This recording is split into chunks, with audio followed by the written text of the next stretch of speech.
Let's start with this particular one. And from the Guardian newspaper, House of Reps turns down bill proposing rotational presidency.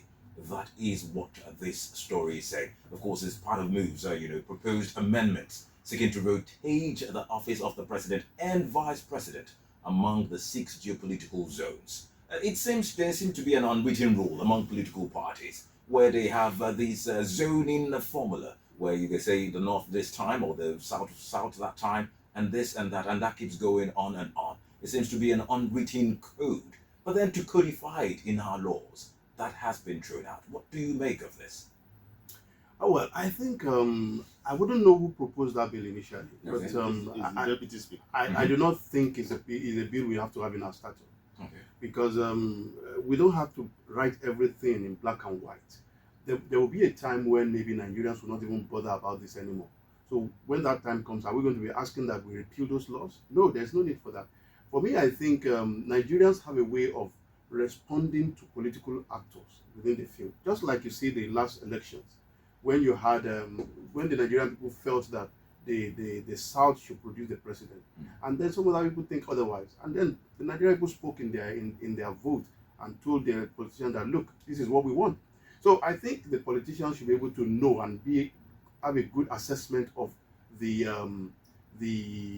pulse of the Nigerian people and what they want at every point in time.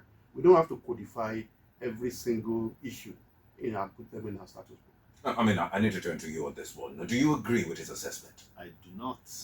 I do not. What's your take? Well, I found it very suspicious throwing it out.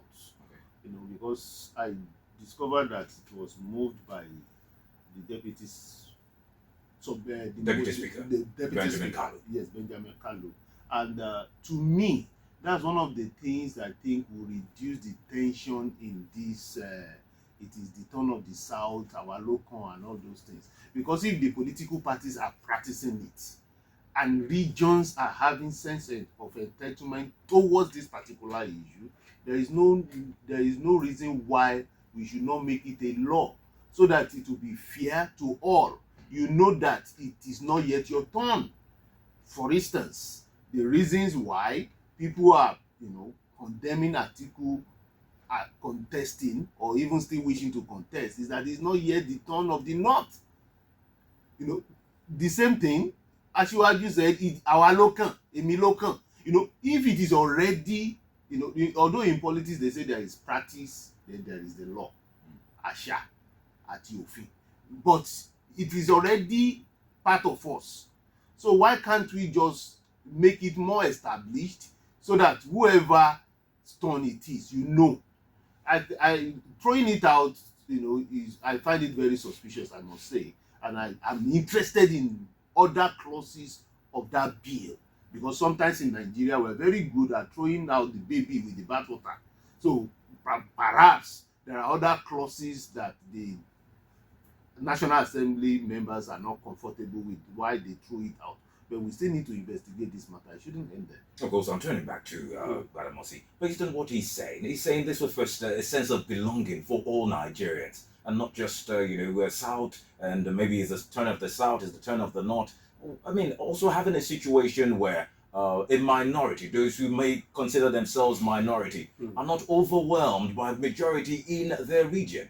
If this is allowed, wouldn't this foster, such sense of belonging? And isn't that needed for the unity of Nigeria? No, you see, the thing is that the unity of Nigeria is not the thing we can legislate into existence. We can't legislate it into existence. We have to, over time, build what you call the unity of Nigeria. Nigeria needs to have confidence in each other. Nigeria needs to believe that, look, if I have a gentleman understanding with you, you need to fulfill your obligation in terms of that. So I think that the aspect of having this law in our status book, it means that each and every state might also be required to have such in the status book. Take, for example, an Oyo State, for instance. Right. How do you justify Oyo State where Ibadan produces the governor most times, and that's based on population?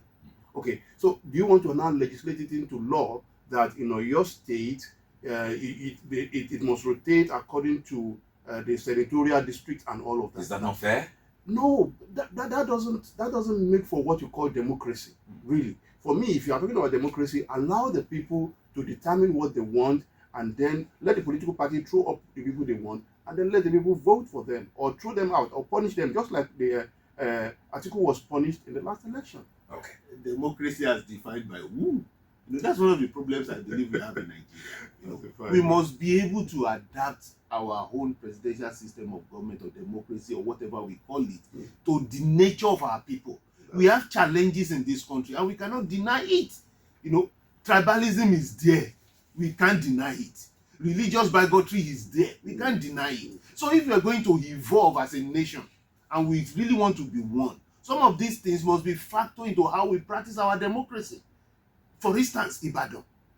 Yes, Ibadan has always produced, most largely produced, because I always joke that even when an Ogbomoso became governor, it was a mistake. It was not deliberate. And is that fair? No, it is not. But isn't it in the interest of one Nigeria? The same thing with other states. Isn't it even in the Ogun State? interest of a one Nigeria for us to do away with this, is it primordial sentiments? Now, Yes. Lulu, We need to build it over we time. need to build it over time. We can't legislate. My position is that we cannot legislate this thing into existence. It cannot work. These are But we can humans. have it as an unwritten rule.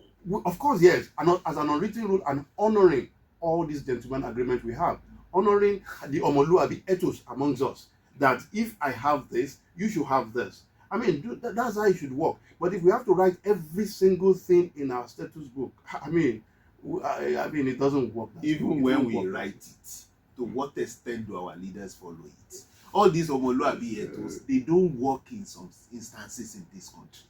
It is better it is written.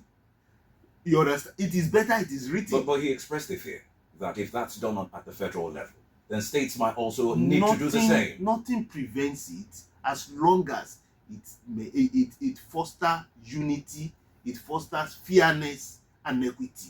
And those things are very, very important. In Nigeria, we take one another for granted for too long, and it is unfair. It is unfair. It affects the fabric of our governance. And we need to visit this issue and resolve them once and for all.